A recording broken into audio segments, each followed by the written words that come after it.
Pathmonk is the intelligent tool for website lead generation. With increasing online competition, over 98% of website visitors don't convert. The ability to successfully show your value proposition and support visitors in their buying journey separates you from the competition online.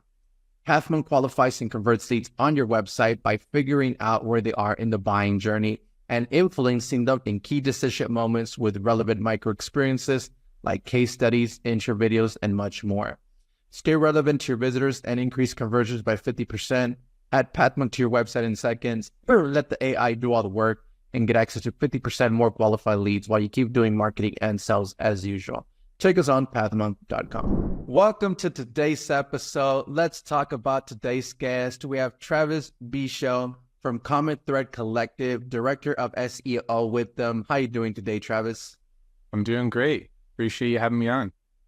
It's great to have you on. And well, I'm sure our listeners are tuning in, wondering what Common Thread Collective is all about. So let's kick it off with that. Travis, in your own words, can you tell us a little bit more? Sure. Common Thread Collective, we're a B2C e-commerce growth team that helps our partner brands bridge the gap between marketing and finance. So that means we're involved beyond just traditional media buying and creative production. We help our brands forecast their spend and their revenue projections down to the individual day. All right, awesome, great to hear that. And on that, and so that way our listeners could get a good understanding there of Common Collective. What are the key problems that you guys like to solve for your clients? I think it's about creating a foundation of predictable, profitable growth. You know, there have been trends in the past of grow at all costs. It's a different situation when you're venture backed. So a lot of the brands that we work with are more bootstrapped. And so we try to hold ourselves accountable and help them grow by ensuring that every dollar that kind of flows through their marketing channels is held accountable for a specific predefined threshold that helps preserve their profit margin. Definitely important. And so then is there, I mean, you did mention at the beginning, e-commerce, is that the only vertical segment, or is there another ICP that you guys tend to go for?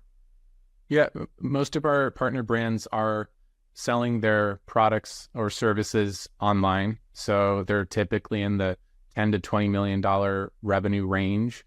And we span just about every industry. So we have insights into hundreds of brands that utilize our growth and technology services.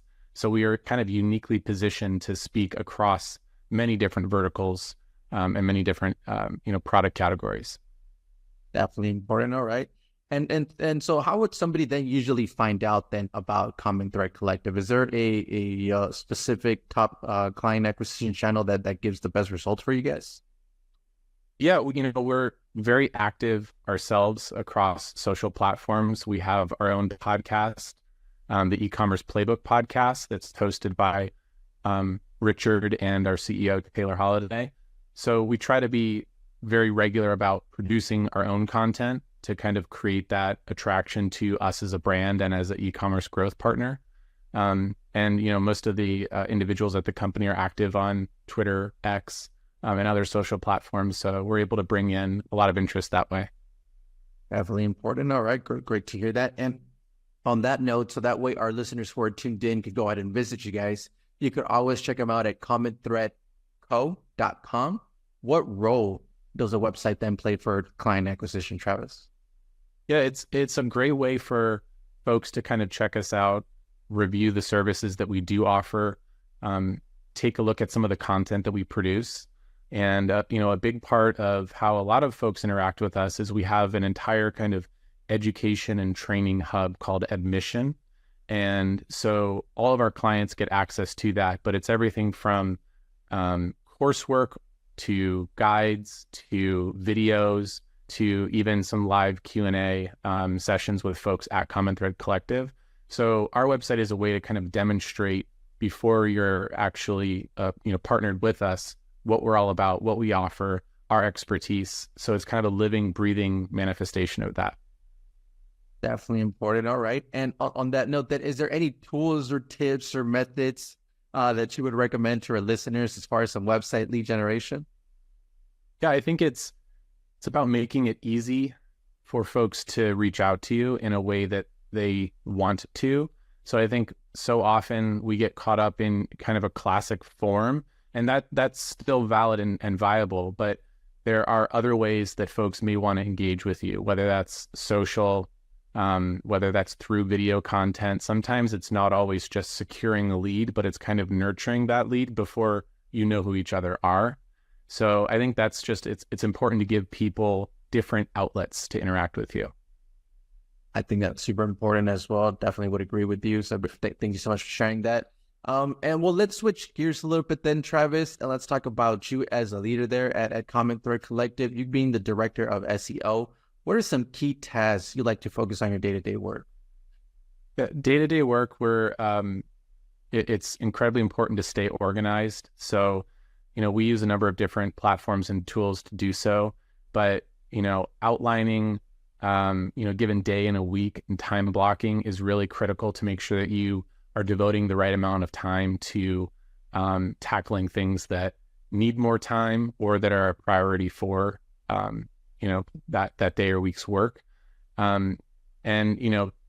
Those things within the scope of SEO can range from technical work, helping a website kind of become retrofitted so that it's more crawlable and searchable and discoverable by search engines, or it might be into content production where it's more deep thinking and research and copywriting, and things of that nature. So just staying very well organized and devoting blocks of time on given days is particularly helpful. Definitely. All right. Very great to hear that. And so then in those in-between times that you do have available, how do you stay up to date with all the marketing news, trends, strategies? Is there a preferred channel that you like to go with? I have an insatiable appetite for learning. So I try to read as much as I can. A lot of times that is, just articles, or my particular favorite platform is Twitter, X. And so, there are a number of folks that I follow there and engage with regularly or just consume their content. So Twitter has become kind of my go-to resource. Other than that, I would say it's just important to kind of have for yourself, 3 to 5 go-to hubs, resources that produce content on a regular basis that could help you stay up to snuff. All right, perfect. Awesome. Great. Thanks for sharing those insights. And well, let's jump into our next section here, Travis, which is our rapid fire question rounds. Are you ready for them? Yeah, sure. Awesome. All right. Well, first off then, Travis, what is the last book that you read? Last book I read was, let's see, I'm always reading a handful at a time. The one that I was reading most recently, it's by I'm forgetting the author's name. It's called For Fish, and it's by kind of an economist and social individual, and he writes about kind of the 4 main fish that are part of cultures across the world: salmon, cod, tuna, and I'm forgetting the 4th. But it was just a really interesting way to kind of understand the ecosystem of fisheries and our own relationship with fish as a food source. Definitely. Okay, perfect. Awesome. Thank you so much for that. Great read there. Next tip is, what is one single thing that your company is focused on at the moment the most? I think it's being able to predict and forecast out daily spend and revenue for any partner brand that we work with. So forecasting is always going to be inaccurate to an extent, but we're kind of on a constant quest to make that even more finessed, even more accurate, so that when folks partner with us, it's highly reliable, that we can predict their growth trajectory for them. Definitely. Okay, great. Thank you so much for sharing that. Next then is, if there would be no boundaries in technology, what would be that one thing that you want to have fixed for your role as a marketer today?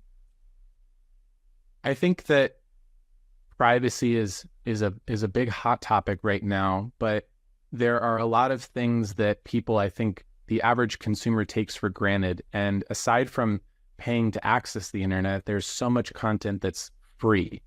And so there's this unspoken exchange of, in order to get that free content, there is data about your browsing and, consumption habits that is that exchange. And so the, recent privacy changes over the last few years have really made it difficult for marketers to effectively reach the right people on behalf of brands that need to advertise. So I guess I wish I would prefer that folks had a little more of a better understanding of what privacy actually means in today's world, so that marketers were freed up to do a really good job for brands and help them become discovered. Great. Awesome. Great there. Next is, if there's one repetitive task that you could automate, what would that be? Well, logging into a zillion different websites is always, frustrating, but we've got that kind of tackled with, password managers these days. That was something that was always a thorn in my side, but I think I've got that pretty much wrapped up now. Awesome. And lastly, then, Travis, then is, say you would go back in time. What is that one piece of advice that you would give yourself if you were to restart your journey as a marketer today? I think it would be to have more fearless conversations with people that I might think were out of my league. So if I were starting over again at 22, I might not have the guts to speak to a CEO of a company, but they're still just a human. They started at the same place that a 22-year-old would at some point in their life.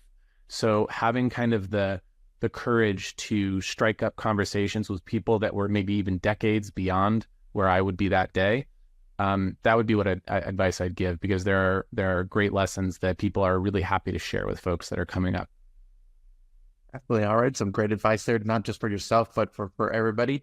And well, Travis, we are coming to the end of the show here, but before we do end, I do want to give you the last word. If someone forgets everything about the interview today, what is that one thing they should remember about your company? Well, we are now fully offering SEO as a service. And I think that SEO as kind of a service has gotten a bad rap because not enough folks out there, not enough practitioners are zeroed in on delivering revenue. It might be rankings, it might be traffic, those things are important. But what we're doing differently is we're orienting around revenue first. And that's what we hold ourselves accountable for, because it's really the only measuring stick that matters for a brand. So definitely come check us out. Visit our website, click the hire button if you think that we could be a good fit, and we'd love to have a conversation. Definitely. And you can always check them out at commonthreadco.com. Travis, thank you so much for being on with us today. And to our listeners, thank you so much for tuning in. And I'm looking forward to our next episode at PathMonk Presents. Thanks a lot, Travis. Thank you.